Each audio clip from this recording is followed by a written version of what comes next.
तुमचं मूल सतत मोबाईलमध्ये असतं का? जेवताना, झोपताना, अभ्यासात, अगदी बोलताना सुद्धा.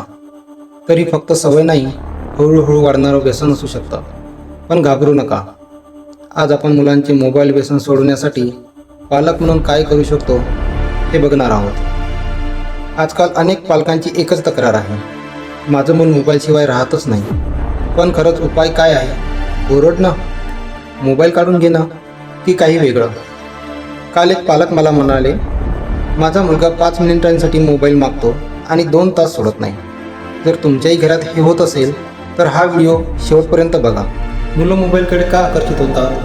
Games, short videos, reels, dopamine effect या सगळ्या गोष्टी मुलांना जास्त अट्रॅक्ट करतात. मुलांची मोबाईलचे व्यसन सोडण्याकरिता मुलांच्या एज ग्रुपनुसार मुलांनी काय करावे, कोणते गेम्स खेळावे, ॲक्टिव्हिटी कराव्या, हे मोबाईल तुमचं आयुष्य खातोय या व्हिडिओच्या माध्यमातून पार्ट 1 मध्ये बघितले आहे.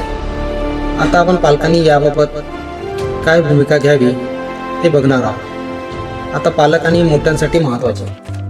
पालकांनी मुलांना ट्रॅक करण्यापेक्षा त्यांच्यासोबत बॉन्डिंग वाढवावं. फक्त फोन किती वापरलास असे विचारू नका. त्याऐवजी गेममध्ये तुला काय आवडलं, कोणता क्रिएटर आवडतो असे विचारा.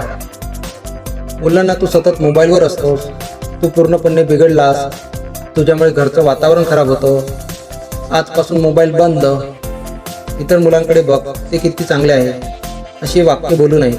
ही वाक्य मुलं आणि पालकांमधला संवाद आणि बॉन्डिंग बिघडवू शकतात. मुलांशी भांडू नका, संवाद वाढवा. संवाद वाढला की शांत चर्चांनी रेसिस्टन्स कमी होतो. पालकांनी मुलांशी मोबाईल व्यसनाबद्दल बोलताना राग, आदेश यापेक्षा समजून घेणारा संवाद वापरला तर परिणाम चांगला येतो. मुलांशी बोलताना शांत आणि समजून घेणारी सुरुवात करावी. माझा तुझ्यावर राग नाही, पण तुझ्या आरोग्याची काळजी वाटते. मोबाईल तुला का आवडतो हे मला समजून घ्यायचं आहे. तुला दोष द्यायचा नाही, फक्त मदत करायची आहे, असे आपण बोलू शकतो. किंवा तुम्ही तुमच्या पद्धतीने बोलू शकता.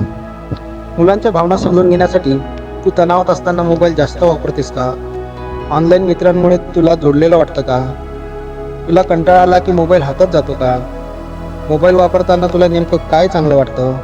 असे आपण मुलांशी समजूततेने चांगल्या पद्धतीने बोलू शकतो. याहीपेक्षा पुढे जाऊन बघितलं तर मुलं सांगण्यापेक्षा अनुकरणातून जास्त शिकतात.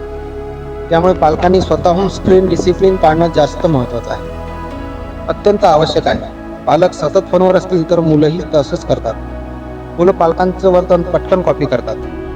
त्यामुळे स्वतःचाही स्क्रीन टाईम कमी ठेवणे, घरात मोबाईल फ्री वेळ ठेवणे, संवादासाठी वेळ देणे हे खूप प्रभावी ठरते. पालक मुलांसमोर मोबाईलवर किंवा लॅपटॉपवर ऑफिसचे काम करीत असेल तर मुलांना त्याबाबतची कल्पना देऊन पटवून दिले पाहिजे की काम करणे आवश्यक असते. मुलांना समजावून सांगितलं तर नक्कीच कळेल. पालकांनी मुलांबरोबर ॲक्टिव्हिटीमध्ये सहभागी व्हावे. त्यांच्या आवडी शोधून त्यांना एन्करेज करावे, प्रोत्साहन द्यावे. मोबाईलऐवजी वेगवेगळे पर्याय उपलब्ध करून द्यावे.